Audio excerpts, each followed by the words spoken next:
Whether you realize it or not, you are the architect of your own reality. Life isn't just happening to you.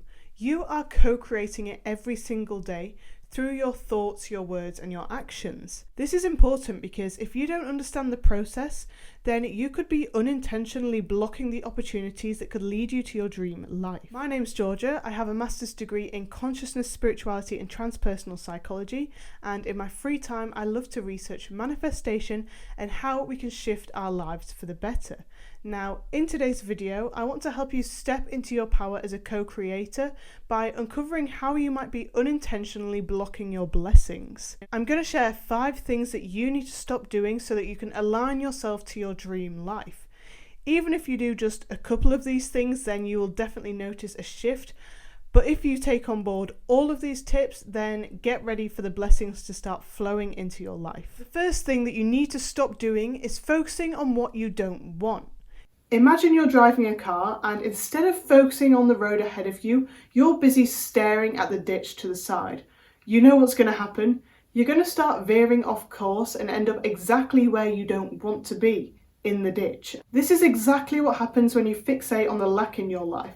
Whether it's, I'm lonely, I don't have a relationship, I hate my job, I'm broke, I have no money. Whatever it is, energy flows where attention goes. If you keep focusing on the lack in your life, then you're programming your mind to find more of it. And this isn't just a spiritual idea, it's actually rooted in neuroscience. The way you program your mind directly influences the reality you experience. The thing about reality is we do not experience reality as it objectively is. Our sensory organs, like our eyes and our ears, are constantly sending countless signals from our environment to our brain, and it can't process it all, so what it does is it has to choose what to pay attention to. Now, one of the ways it does this is through something called the reticular activating system, which is a network of neurons in our brainstem that filter information based on what's important to us. And what's important to us is typically what we focus on the most. If you're constantly thinking about what you don't want, the job you hate, for example, then your reticular activating system is going to filter in information that accords with that reality. That's what it's going to prioritize. And what it's going to do is filter out information that contradicts that. So as a result, your brain is literally going to block things from your awareness that could lead you to what you actually want to experience. It's going to block opportunities that could get you closer to the life that you actually dream about. For example, the steps to your dream career might be right in front of you, but your brain isn't going to notice them because you've been focusing on that job you hate.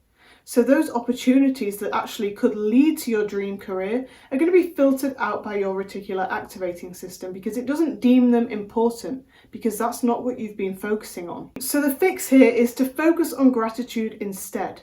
Try and spend much more of your time being grateful for the things you do have in life and the positive things that are happening to you.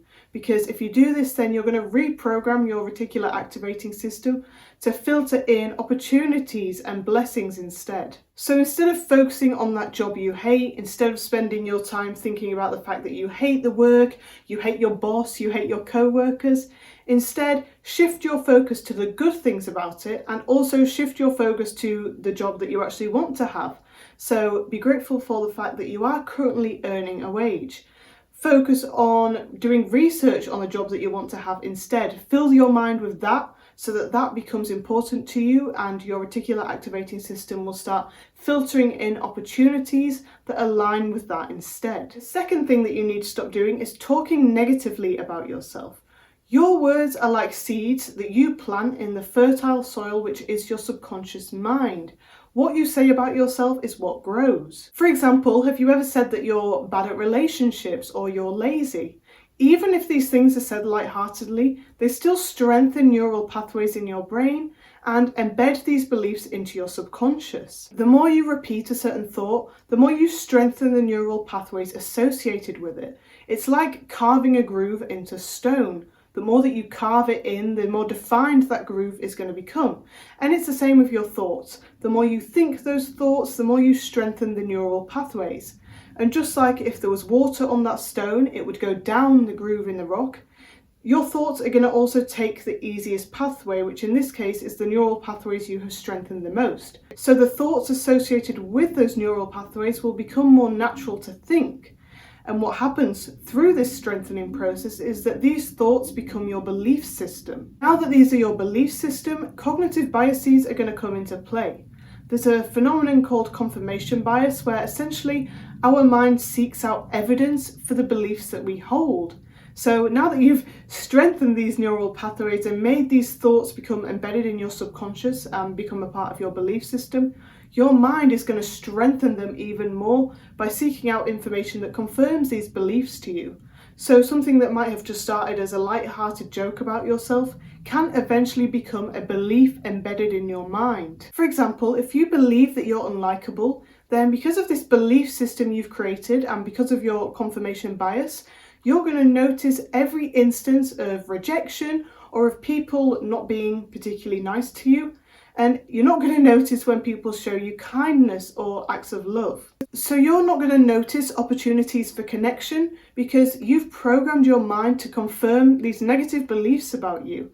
So essentially, you've programmed your mind to sabotage you. So to fix this, you need to recognize that your words are your wand and you need to use them wisely.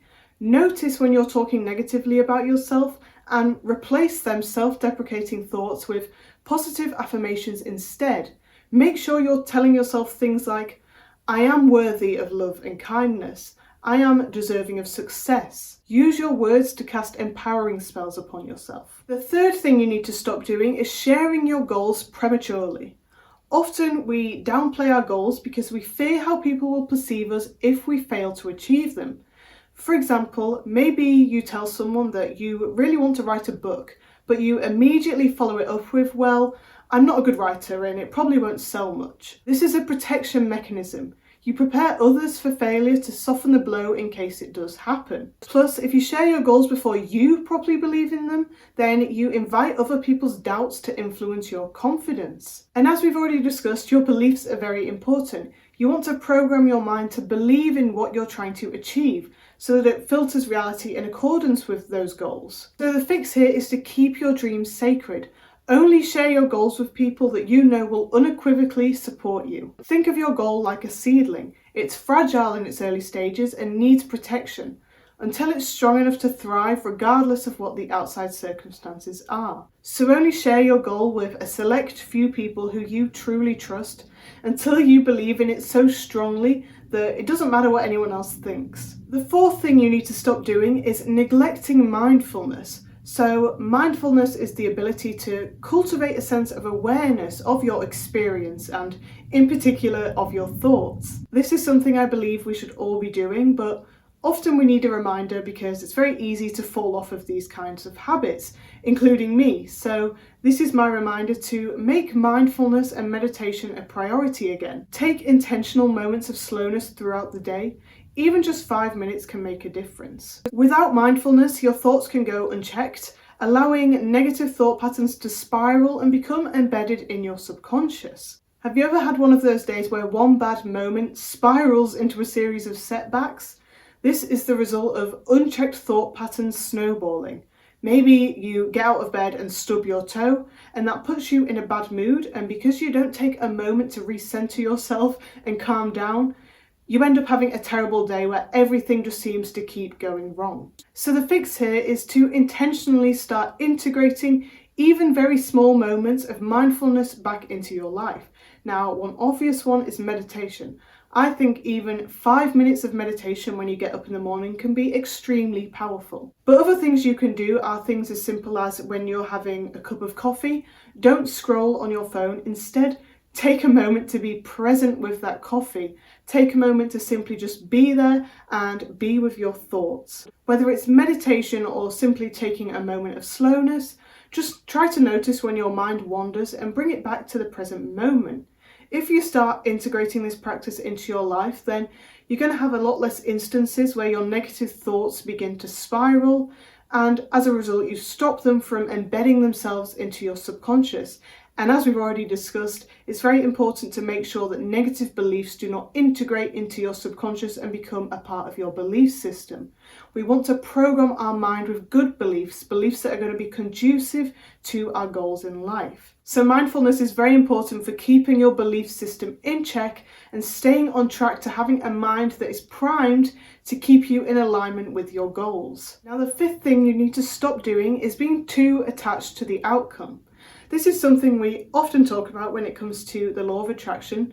When you fixate on an outcome and think that something has to happen in a very specific way, then you block the universe from being able to deliver what is truly best for you. There are infinite ways that your desire could manifest, but by focusing on just one way, then you're limiting your perception and making it very difficult for yourself to perceive other ways and opportunities that you could get closer to your goal. For example, maybe you need more money and you're completely fixated on obtaining that money through winning the lottery. Because you are so fixated on winning money in that particular way, then you are training your brain to focus on just that and miss out on many other opportunities that could bring you closer to achieving abundance. Also, when we're too attached to something, we create a lot of resistance around it. We don't leave space for that thing to grow and to come to us. We're suffocating it with our anxiety and with our stress. So the fix here is to set your intentions, take aligned action towards those intentions, but then trust that the universe is going to deliver your desire in the best way possible. Think of it like ordering food at a restaurant. You set your intention by deciding what it is that you want to eat. You take action by telling the waiter or the waitress your order, but then you leave the rest of it to the restaurant and the staff. It doesn't matter that you don't know the recipe for the food that you're going to eat. It doesn't matter that you don't know the exact time that your food is going to be delivered. You just know that it is coming and you trust that it's going to get delivered when it's ready. The moment you place your order, you detach because you trust that it's going to come. And it's the same with your goals and whatever you're trying to manifest. You need to set your intention and take actions towards it, but then detach. Trust that you are working towards that desire and that the universe is helping deliver that desire. Don't keep obsessing over it or fixating on one specific way it will come to you. You've got to trust that it's going to come in the best way possible and it's going to come when it's ready. So if you're blocking your blessings, it's not because you're unworthy or unlucky. It's because you're not harnessing your power to co-create. If you start implementing these shifts today, I promise you will not know what's hit you because your blessings are going to start flowing. Now, if you really want to be proactive in shifting your life, especially because it's about to be a new year, which is a very potent time to reset your intentions and put that energy back into your goals, then you can watch this video next, in which I go into each step of the manifestation process, and this will basically give you a roadmap into how to achieve your desires. Thank you so much for watching this video. If you enjoyed it, please give it a thumbs up, and I hope to see you in the next one.